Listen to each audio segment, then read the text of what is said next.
Good morning, Toowoomba. On today's show, it's the end of an era. Bailey's is closing down, and Mr. Lex Bailey behind me there, still serving customers after a lot of years of business. Stay tuned after the promo, and we'll have a chat to Lex.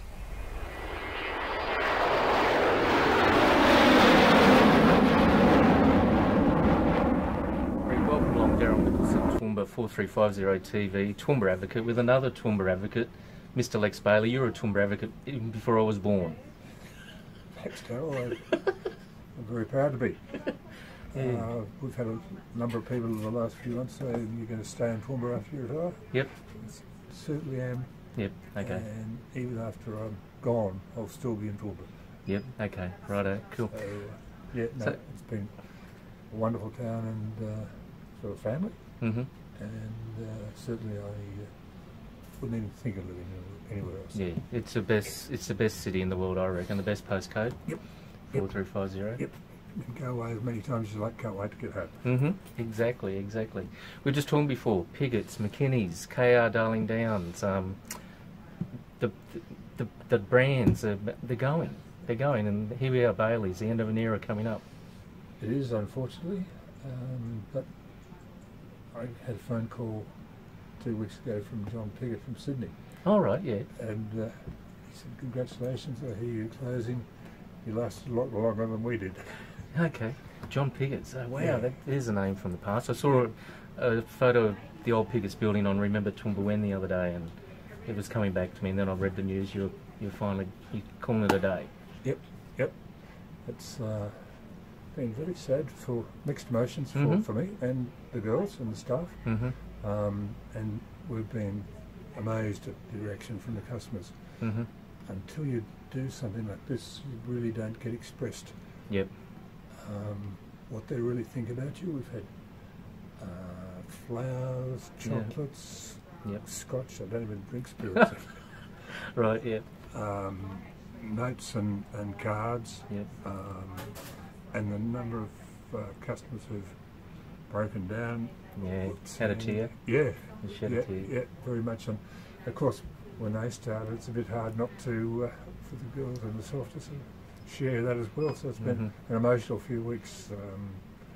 It has to happen to everything, and our time has come. Mm-hmm. Okay. What's one of your biggest takeaways for being in business? Because you're in Gatton as well. You were in Gatton and Toowoomba and yep. Over the years, we've been in Dalby. My father had a shop in Dalby. Yep. In the early 2000s, I had a couple of shops in Brisbane with the bus trade, which was huge in those days. Okay. But we've always had mature, experienced employees. We've been very fortunate to have very good employees with great product knowledge, with a work ethic that gives service. And we've always also provided and prided ourselves on the quality of our product. Yep, okay. We get very few returns, very few complaints, and I grew up in I'm fourth generation retailer. Yep. So I grew up with fabrics and fashion, and thankfully very aware of quality of fabrics, and unless you've got good quality fabric to start with, you can't have a decent product. Yep. So we've always had that, and that's stood us in good stead over the years. So Bailey, we were just talking before, Bailey's Top Shop, that came back to you as a memory the other day, so I mentioned that. It did. A customer and a mother were in, and the customer said she was third generation Bailey's customer, and she said the late 70s, early 80s in Top Shop, up on the top floor in the corner store. She said it was her favourite time. We had a brand called Stuart Membry, who was at that time at his peak. We had Country Road, which also was at its peak. Esprit, and also Jag Denim, which was also at its peak in the late 70s, early 80s. And on the ground floor we had a huge selection of Sportscraft. We were the largest provincial retailer in Australia, which was a pretty fair compliment. But the a lot of our customers from the Darling Downs and in TOOWOOMBA had grown up with Sportscraft, and when they closed and the name changed, the Sportscraft brand is still going, but still it's different ownership. We had ladies in crying then. They'd always bought it like a uniform. Right. Okay. Yeah. So I've seen a lot of changes over the time I've been here, which is 45 years. 45 years. Yeah. I've been retailing for over 50. Yep. And it's certainly interesting following how all the changes go, and especially in the fashion field. Yep. We're just back from serving a customer, and they still call you Mr. Bailey. I think that's brilliant. I love it. I don't know what to think about that. I mean, it just shows probably what I think is the ultimate respect for how they feel about you and what you've done with TOOWOOMBA. And for themselves, for that lady just then. She's been here since 13, shopping here since 13. Yeah. And I had one in the other day, said, "Oh, I read where you've been here for 115 years, you haven't aged too badly at all." Oh, that's great. Well, when you sold the Bailey's building, I thought, oh, you'll get to 100 and you might call it a day, you know, the 100 years trading, but you've certainly got 113 years with the family business. 115? 115 years. Yeah. And it's, as I said, mixed emotions, but it's changing a lot. It's not, as we were talking before about the internet. Yep. There's very little personal contact with the customer. Yep. Which is one of the things I enjoy most with retail. And you get to know your customers, and as you've seen, they get to talk to you, and you find out what they want and you find out what your market is. Yep. And there's plenty of, I've worked for some very good retailers and worked with some very good retailers with my experience before with Grace Brothers and Woolworths and Myer and Selfridges, and the really good retailers, they're the ones who know what their market is. Yeah. So here we are, this is the 4th of February. When are you anticipating a bit of a shut-up shop day? You haven't got a set date? We haven't got a set date. Yep. We got hit very hard in the first week or so when it was announced that we were closing. Yep. It took us by surprise, actually. So there's virtually no summer left at all. Okay, no summer stock yet. So we're trying to sell winter stock in 32-degree heat. Right, yeah, that's hard. Which is a challenge, but I've always been up for a challenge.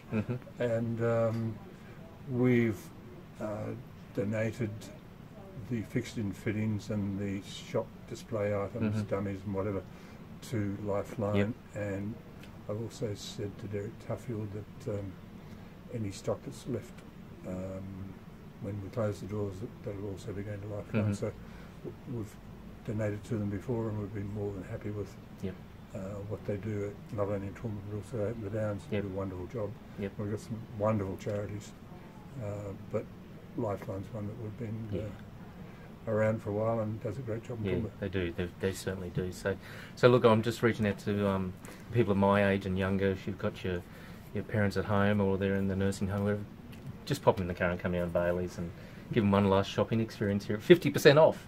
That's right. Yep. Yeah. So probably another 10 days or so. Yeah, another 10 days, right? Okay.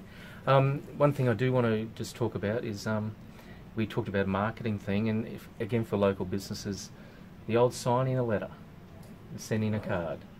My postbox, all I get is those funny envelopes with windows, and I don't get a handwritten note anymore.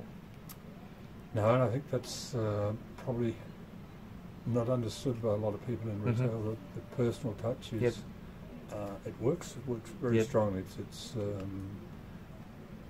the difference, as I've said in a previous interview that you did with me, the difference when I started hand signing letters to customers was immediate. And customers came and thank you for your letter, got that. And shopped. And it just has a totally different approach. And I've seen it with the car game. I knew of a car salesman who used to send a birthday card to every customer that he'd sold a car to. And he had a huge business because people thought, oh, well, and said that Blake was good enough to send me a birthday card, Yep. and he'd handwrite the birthday card, Yep. and that just puts him in front of that customer all the time. That's right. And that's what it's all about. It's not rocket science. It's not rocket science at all. So there you go. If there's one tip from Lex Bailey, there you go. Just do a handwritten note or sign a letter. Get a letter written up and sign it with your own signature. So, okay, well, an end of an era coming up, Lex, and Thank you, that's, I know you will be active in our community, and there's I hope to be as long as I can. Yeah. It's, as I said, it's been wonderful to my family, Yep. and I intend to give back as much as I can Great. to the community. I want to thank you for coming on the show today, Lex. Thank you. Pleasure. I've known this man since I was 17 when I worked for Jimmy House from August. We did fashion parades down at Rumours, and wouldn't it be good to get them really happening again? I mean, those fashion parades were great. So Yeah, they were good. that seems an age ago. An age It ago really it does. So, They were good. right. Okay, thanks for coming on the show again. This is Daryl and Lex Bailey. We're from Toowoomba. We love Toowoomba, and Toowoomba 4350. We want to just take it around the world, I think. Great. Take care, Lex. Thanks, Rob. Cheers. Bye.